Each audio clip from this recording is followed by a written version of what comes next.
খানিকটা অস্বস্তি নিয়ে নীলুর হলের সামনে দাঁড়িয়ে আছি। অনেক করে বলার পর ওর রাগ কমেছে, কিন্তু দেখা হবার পর ও যা যা সত্য দিয়েছে তা কি করা হবে? করতে পারবো তো? আমার কেমন ভয়ে হাত পা কাঁপছে। না হলে তো ও আবার রাগ করবে, যেমনটা কাল করেছিল। অবশ্য রাগ করাটা ওর ঠিকই আছে, দোষটা আমারই ছিল। কাল নীলু অনেকবার করে বলার পরও আমি ওর হাত ধরিনি। অনেকবার নিজে থেকেই আমার হাত ধরতে চেয়েছিল, তবুও ধরিনি আমি। তারপর থেকেই সে রেগে। কাল যখন ওকে হলের সামনে নামিয়ে দেই, মুখ দেখে বুঝতেছিলাম ও রাগ করেছে। আর রাগ হলেই ও আমার ফোন রিসিভ করে না, সেটাই হয়েছে। সকালবেলা এতবার ফোন দিলাম, ধরলই না। আমারও রাগ হলো খানিকটা, মোবাইলটা ছুঁড়ে ফেলে দিলাম, অবশ্যই বিছানার ওপর। আচ্ছা, বুঝলাম আমার ভুল হয়েছে। মানুষের ভুল হতে পারে না? রাগ করতে পারো, তাই বলে এত? আমার কলটাকেই রিসিভ করা যায় না? অন্তত আমার দিকটা ব্যাখ্যা করার সুযোগ দিতে হতো, তাই না? আর ভুল শোধরানোর সুযোগও দেওয়া উচিত। তা না, কোনো যোগাযোগ নাই, কোনো সুযোগও নাই। যাক, আমার কি এত ঠেকা? আমিও আর ফোন করব না। কিন্তু পারি না বেশিক্ষণ থাকতে। সন্ধ্যার পর আবার মন আনচান করতে শুরু করলো। তখন ফোনটা হাতে নিই।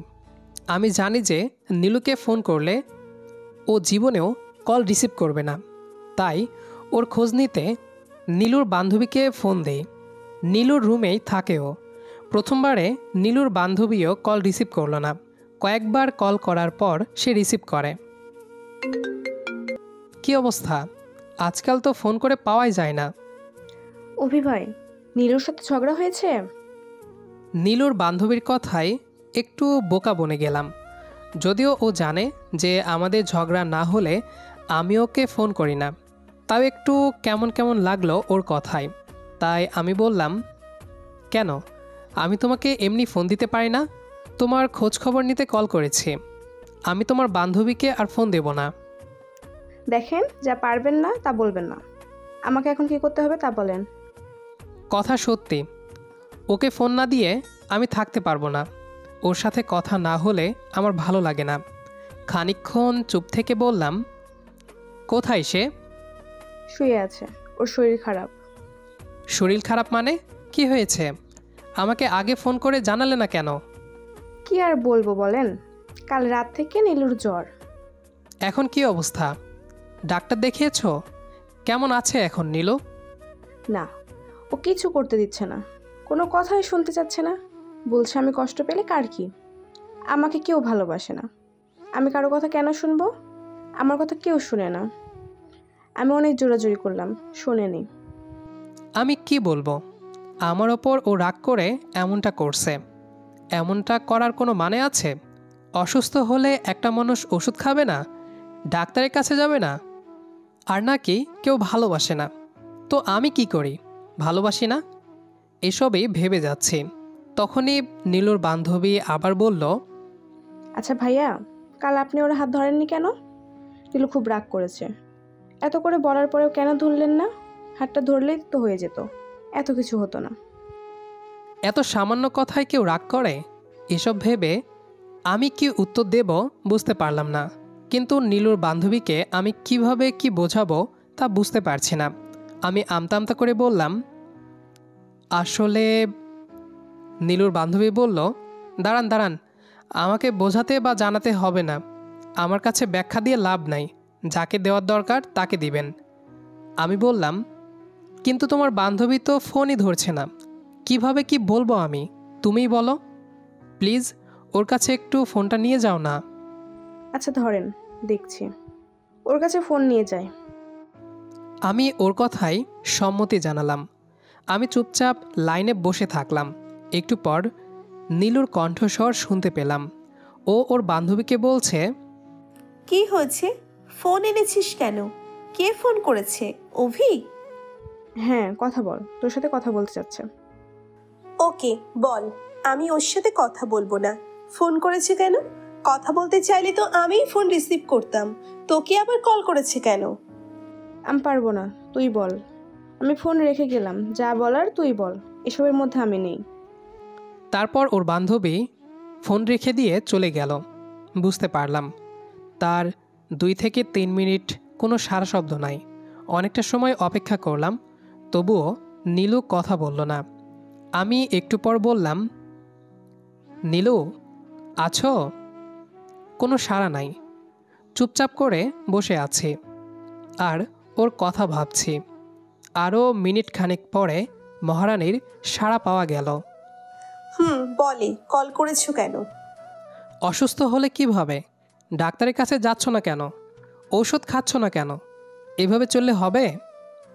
শোনো, তোমার কাছে কৈফিয়ত দেব না। তুমি যখন আমার কোনো কথা শোনো না, আমি তোমার কথা শুনবো কেন? আর শোনোই না যখন, তাহলে কল করে এত খোঁজখবর নিচ্ছ কেন? তোমার সাথে আমি কথা বলতে চাই না। আচ্ছা বাবা, আমি খুব সরি। ওই দিন আমার ভার্সিটির এক ছোট ভাই ছিল পাশে। ওর সামনে কিভাবে তোমার হাত ধরি বলো? তোমার পরিচিত কেউ থাকলে তুমি কি ধরতে পারতে বলো? লজ্জা লজ্জা লাগতো না? আমারও তেমনই একটু শরম লাগছিল আর কি। এক নিঃশ্বাসে সবটা বলে গেলাম। তারপর চুপ হলাম। নীলু যে কি বলবে সেটাই শোনার অপেক্ষা করছি, কিন্তু সে কিছুই বলল না। কিছু সময় নীরবতা। তারপর ধৈর্যহারা হয়ে আমি বললাম, আমি সরি, সত্যি আমি খুব সরি। আমার সাথে কথা বলো নীলু, এবারের মতো মাফ করে দাও। তোমার সাথে কথা না বলে আমি থাকতে পারবো না, তা তো জানোই। আবারও চুপ। সব কিছুতেই কোনো কাজ হচ্ছে না। কি করলে যে ওর মনটা একটু গলবে আল্লাহ জানে। কিছু সময় পর নীলু খানিকটা অভিমান আর অভিযোগের সুরে বলল, তুমি সব সময় এমনটা করো, কখনো নিজ থেকে আমার হাত ধরো না। আমি ধরতে চাইলেও না না হুঁ করো। কেন করো এমন? খুব বেশি কিছু কি চাই আমি? লাখ লাখ টাকা কি চাই? না তো, শুধু একটু হাতই তো ধরতে চাই। তুমি তাও একটু শোনো না। নীলু বলতে বলতে কেঁদে ফেলেছে। আমি বলার কিছু খুঁজে পেলাম না। এত অভিমানী কেন মেয়েটা? আমি বুঝতে পারি না মাঝে মাঝে এত অভিমানীও হয় মেয়েরা। এসব ভাবনার মধ্যেই নীলু আবার বলল, আচ্ছা, সত্যিই তুমি আমাকে ভালোবাসো করো তো, নাকি শুধু শুধু আমার সাথে টাইম পাস করছো? সিরিয়াস তো আমার ব্যাপারে তুমি? হ্যাঁ, বাসবো না কেন বলো? কি যে বলছো তুমি এসব? তুমি জানো না তোমাকে কত ভালোবাসি? তাহলে তো অস্বস্তি কেন? ভালোবাসলে তো হাত ধরতে এত শরম পাওয়ার কারণ নেই কোনো, দেখি না। ভালোবাসলে তো তুমি এভাবে আমার কথা ফেলতে পারতে না। আচ্ছা, আর হবে না এমনটা। বিশ্বাস করো, আর কখনো হবে না। সবসময় তোমার হাত ধরে থাকবো। সত্যি একদম। তোমাকে তো আমি অনেক বেশি ভালোবাসি। না, আমি বিশ্বাস করি না। তোমার কথা আমার কখনো বিশ্বাস হয় না। প্লিজ বিশ্বাস করো, আর কোনোদিন আমি এমনটা করব না। তুমি এবার যখন আমার হাত ধরতে বলবে, আমি তখনই তোমার হাত ধরব। একটা মিনিটও দেরি হবে না, দেখে নিও তুমি। ও, ভালোই তো। তবুও আমাকেই বলে দিতে হবে? নিচু থেকে ধরা যায় না? আসলে তোমার তো ধরতে ইচ্ছে করেই না। আর নিজের থেকে কেই বা ধরবে বলো? ধরতে হবে না, থাক। ওকে, তুমি যা বলবে তাই হবে। তোমাকে আর বলে দিতে হবে না। আমি নিজে থেকে এখন থেকে তোমার হাত ধরেই থাকবো, ছাড়বো না। এখন প্লিজ ডাক্তারের কাছে চলো, না হলে আরও অসুস্থ হয়ে যাবে তো। না, যাব না। তোমার কথা শুনতে আমি বাধ্য নই। তুমি যদি না শুনে থাকতে পারো, তবে আমিও তোমার কথা না শুনে থাকতে পারি। কেন যাবে না? আমি তো সব কিছু মেনে নিলাম। এখনও যাবে না? আর কি চাও বলো? তুমি যা বলবে তা হবে। ও কিছু সময় চুপ করে থাকলো। তারপর অনেকটা ভেবে হয়তো বলল, আচ্ছা, যেতে পারি, তবে আমার 3টে শর্ত মানতে হবে তোমাকে। এর নড়চড় হলে আর কখনো আমি তোমার সাথে কথা বলবো না। কি আর করা? মহারানীকে শান্ত করার জন্য মানতে তো হবে। ওর অসুস্থতার জন্য এসব শর্ত কোনো ব্যাপার না। ওকে, তুমি যা বলবে তাই হবে। কি করতে হবে বলো? কি কি শর্ত আছে তোমার? শর্ত নাম্বার 1 হলো, বিকালবেলা আমাকে তুমি ডাক্তারের কাছে নিয়ে যাবে। তুমি ছাড়া কিন্তু আমি ডাক্তারের কাছে একদমই যাব না। আচ্ছা, এই শর্তে আমি রাজি। বাকি 2টা শর্ত কি কি? শর্ত নাম্বার 2 হলো, যতক্ষণ রিকশায় থাকবো আর যতক্ষণ পাশাপাশি হাঁটবো, সব সময় আমার হাত ধরে থাকতে হবে। হাত ছাড়লে আমি কিন্তু আবার হলে ফিরে আসব। সব সময়? একদমই হাত ছাড়া যাবে না? হ্যাঁ, সব সময়, একটুও হাত ছাড়তে পারবে না। আচ্ছা ঠিক আছে, 3 নাম্বারটা কি? এটাই সবচেয়ে বড় আর কঠিন শর্ত। এটা মানতেই হবে। হবে মানে হবেই। আর সেই 3 নম্বর শর্ত হলো, যখন তুমি আমাকে হলে নামিয়ে দিবে তখন আমাকে কিস করতে হবে। নীলুর কথা শুনে আমার চোখগুলো যেন বেরিয়ে যাওয়ার উপক্রম। এই মেয়ে বলে কি? নীলু কি পাগল টাগল হয়ে গেল নাকি? আমি আবার ভুল শুনিনি তো? আমার মনে হলো আমি যেন ভুল শুনেছি, তাই আবার জানতে জিজ্ঞেস করলাম, হ্যাঁ কি বললে তুমি? আমি বুঝতে পারিনি। কি বললে? কি করতে হবে? কি বলেছি শুনেছো তো তুমি? আমি দ্বিতীয়বার বলবো না। যদি রাজি থাকো তাহলে বিকেলবেলা এসো, আর যদি রাজি না থাকো তাহলে আসলে হবে না। এটাই আমার শেষ কথা, আর কোনো কথা হবে না। বাই। হঠাৎ কি থেকে কি হয়ে গেল আমি বুঝতে পারলাম না। আমার বুক ধড়ফড় করতে লাগলো। আমি নীলুকে ডাকলাম সাথে সাথে, নীলু শোনো, নীলু। কিন্তু সে সাথে সাথেই ফোন কেটে দিল। আমাকে আর কিছু বলার সুযোগ দিল না। আমি অনেক সময় ফোনের দিকে তাকিয়ে রইলাম। কি সাংঘাতিক শর্তই না দিল। অনেক ভাবলাম এই বিষয়টায়, কিন্তু ভেবেও কোনো কুল কিনারা করতে পারলাম না। কি আর করা? কিন্তু সময় তো চলে যাচ্ছিলই। অনেক ভেবে কিছু না পেয়ে রওনা হলাম। মহারানীর আদেশ, আসতে হলো। আমাকে যে আসতেই হয়। সময় গড়িয়ে যাচ্ছে। আমি নীলুর হলের সামনে দাঁড়িয়ে আছি ওর অপেক্ষায়। কল করে জানিয়েছে একটু পরই চলে আসবে। আমিও দাঁড়িয়ে থাকলাম। ঠিকই একটু পরেই নীলু বেরিয়ে এলো। ওকে দেখেই ওর দেওয়া ভয়ঙ্কর শেষ শর্তটার কথা মনে পড়ে গেল। আমি আবার অস্বস্তিতে পড়ে গেলাম। এখন নীলুকে দেখলেই কেমন ভয় করছে। আমার সামনে এসে নীলু বলল, যাবা না? রিক্সা নেব? চলো। সারা রাস্তা আমি ওর হাত ধরে থাকলাম। অস্বস্তি তো লাগছিল, কিন্তু ভালো লাগছিল খুব। আর সবথেকে বড় কথা হলো, ওকে খুব হ্যাপি লাগছিল। ওর মুখে একটা আনন্দের ঝিলিক ছিল। ওটা আমার ভালো লাগছিল খুব। অসুস্থ নীলু তারপর এত খুশি দেখে আমার মন ভালো হয়ে গিয়েছিল। ডাক্তারের কাছ থেকে আসার পর আমরা লেকের পাড়ে গেলাম। অনেক সময় ধরে বসে আমরা গল্প করলাম, স্ট্রিট ফুড খেলাম। পুরোটা সময় ও একবার আমার হাত ছাড়েনি। আমরা একসাথে খুব ভালো একটা সময় কাটালাম। সবই ঠিক ছিল। ঝামেলা বাঁধল সন্ধ্যার সময়, ওকে হলে নামিয়ে দেওয়ার সময়। সারাটা সময় হয়তো এই শেষ শর্তটার জন্যই অপেক্ষা করছিল। কেননা ওকে হলের সামনে পৌঁছে দেওয়া মাত্রই ও আমার সামনে দাঁড়ালো। একটু হেসে বলল, 3 নম্বর শর্ত মনে আছে তো? পূরণ করবে না? রাজি হয়েছিলে কিন্তু। নীলুর এমন কথা শুনে আমার চোখ বড় বড় হয়ে গেল। এই মেয়ের কি একটু শরম করছে না? কি বলছে এসব ও রাস্তার মাঝে দাঁড়িয়ে? আমি ওর দিকে তাকালাম। দুষ্টু মিষ্টি হাসি নিয়ে আমার দিকে তাকিয়ে আছে। চেহারায় একটা লজ্জা লজ্জা ভাব।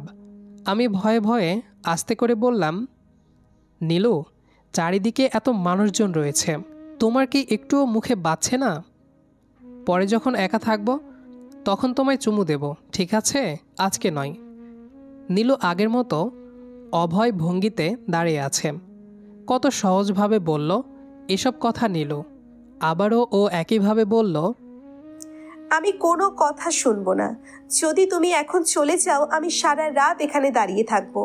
মনে রেখো, শর্তে তুমি কিন্তু রাজি হয়েছো, নয়তো আসতে না এখানে। এসেছো যেহেতু শর্ত পূরণ করতেই হবে তোমাকে, নয়তো আমি এক কদমও নড়বো না এখান থেকে। তাতে তুমি যাই করো না কেন।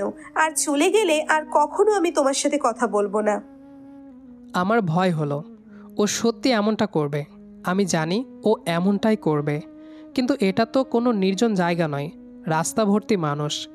এখন আমি কি করি? কিভাবে এত মানুষের নজর এড়াই? কিভাবে সে শর্ত পূরণ করি? কাজটা না করলে তো নীলু আমাকে ছাড়বেও না।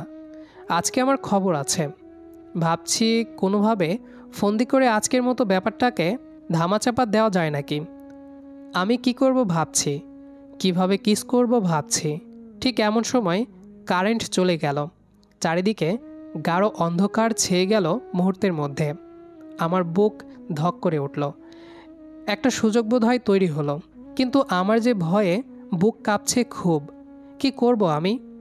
ঠিক তখনই হঠাৎ নীলু আমাকে জড়িয়ে ধরল, আর সাথেই কিস করল।